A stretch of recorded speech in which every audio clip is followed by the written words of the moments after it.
be sad, Bev. Holy crap! Whoa, it's okay.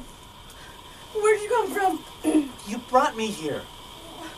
Why? You brought all of us here. You're Mr. Goodbar. way too much sugar. Are you alright, Bev? I shouldn't be here. You wanted to be alone with us. Yeah? Have another piece of candy. I shouldn't. If you can't eat candy when you're alone in a seedy motel room, when can you?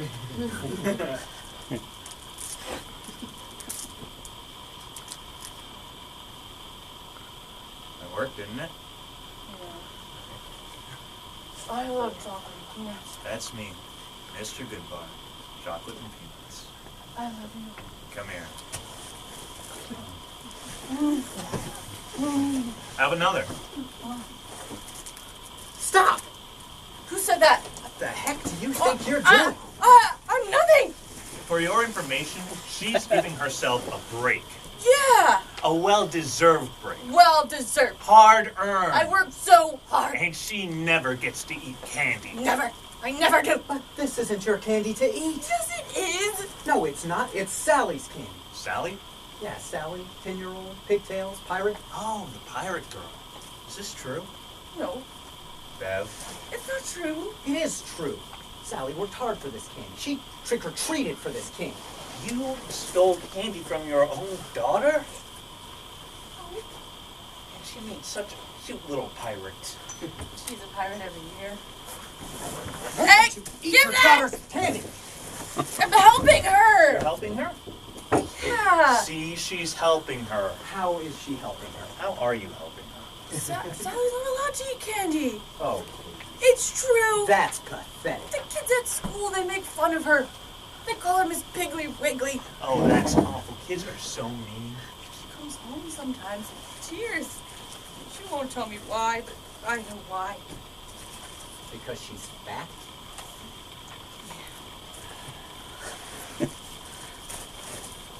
So she's just a chubster, huh? That's it. Eminem, have some tact. She can't help it. She loves candy so much. Pizza and tater tots and chips.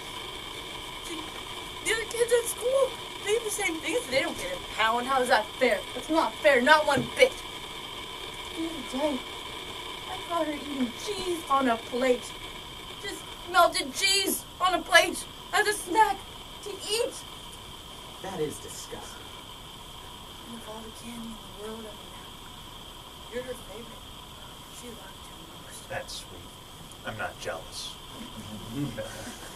Sally's a little chubby the chubster, huh? Piggly Wiggly? Stop it. Roly-poly pirate girl. Wait a second. The pirate girl was skinny. Exactly. She was a beanpole. The only pig feature about her were her tail. So Sally's not fat. That's right. Sally, Bev's daughter, the pirate girl, and the rightful owner of this here candy, it's not fat. Bev, is this true? It's all a lie? You Not bet it's a true. lie. I don't understand what kind of person. Hey! Beverly, Come on. why? Let's get out of here. Talk Can't to me. get it anymore. Talk to me. I'm up at 5 every day. Every day at 5, I wake up, go for a jog. Then I wake Sally. I cook breakfast, something healthy, egg white, flax, and granny coffee. Stay up with flax and all this healthy shit. Then I cook breakfast and I eat it. I always leave a little portion on the plate. Always make sure to leave some on the plate. Get dressed, something done.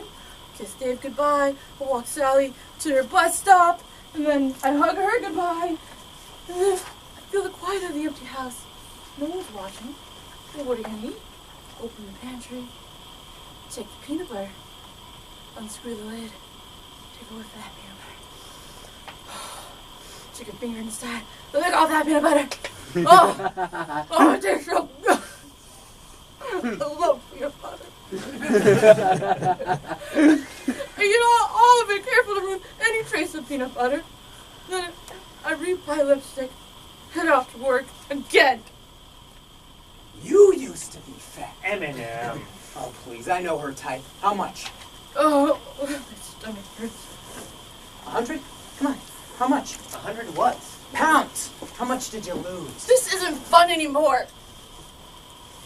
You stole hard-earned candy from your daughter. You checked yourself into a seedy motel room. She can't help it. There's something wrong with her. I bet it lose 110. Am I right? You lost 110 pounds? Why 110? Because there's at least a whole nother person in here. She walks like she used to walk. Ouch! That wasn't nice. You're supposed to make me feel better. It's okay. Have a Kit Kat. Sure you do. This always makes you feel better. No amount of candy will be enough to bury it for good. To make you forget about the little girl who melted cheese off a plate and sneaks french fries when nobody's looking and eats M&Ms like we were candy-coated pieces of happiness. You are a candy-coated piece of happiness. Thank you. I mean, you try. You better not. Yeah, you probably should. Because you're fat. We're fat. No. Yes. She's fat on the inside. M&M. Maybe you should Don't do that. Then what are you gonna do? What are you gonna tell us now?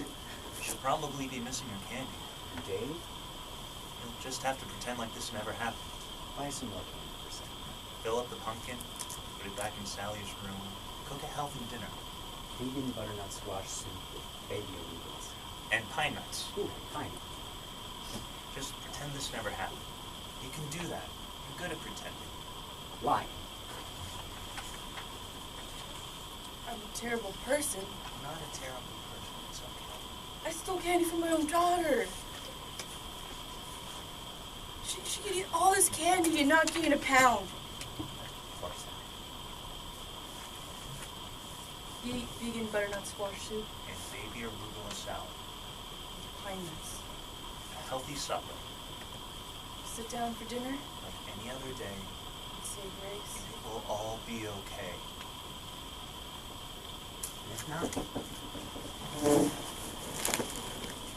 We're always here for you.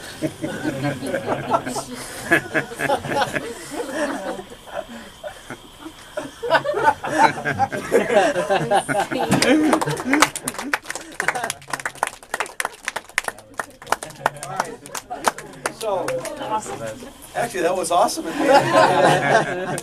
So, as opposed to being afraid of it, that was like a great little signature. yeah. All right. So, what changed in the scene? Anything change? Yes. Okay. Felt some seduction there. Oh yeah, going for Nice. the circuit. What else did we see change? I like how she used the candy and threw it at them. Okay. Great, more So, the actual. You heard many of the notes, which is some about staging, getting her down towards the edge of the bed. I thought worked well. How'd that feel for you to get down here and have them come to her? I like that. What was it I suggested to you two guys? to have the candy on us. Have the candy. Use it. So they each had a candy bar that they could use, and so that brought it out.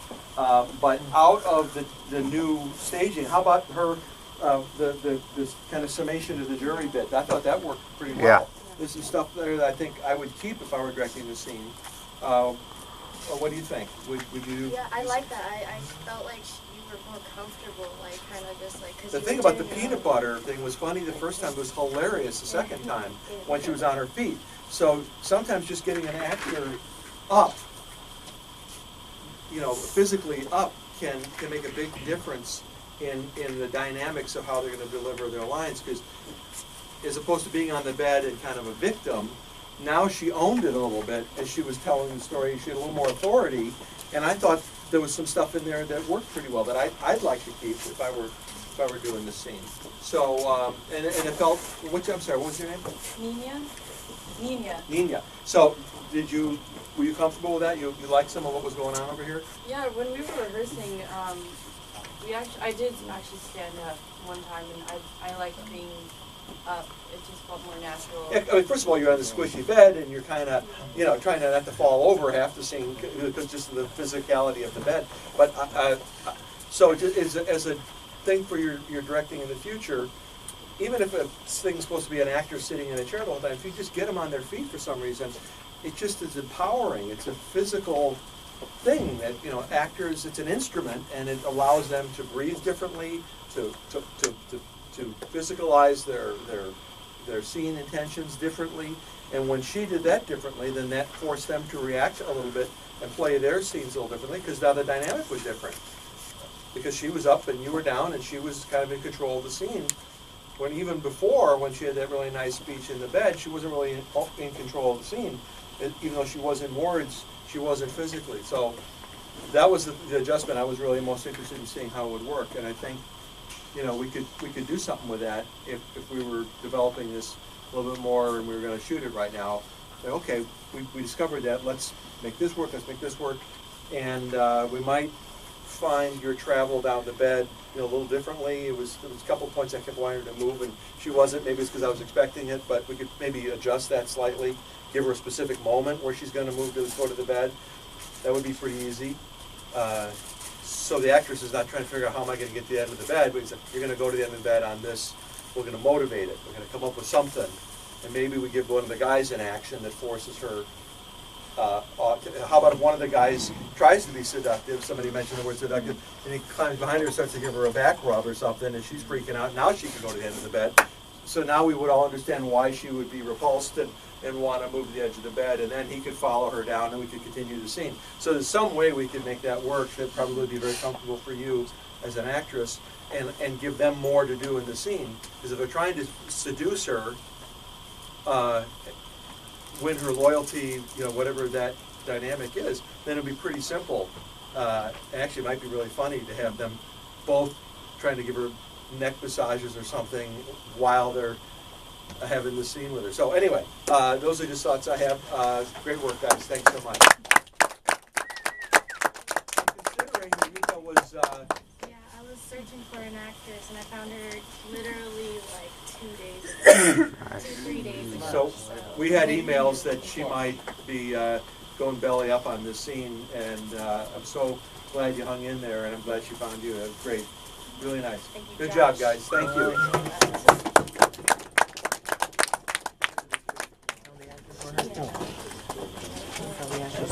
She's in our class.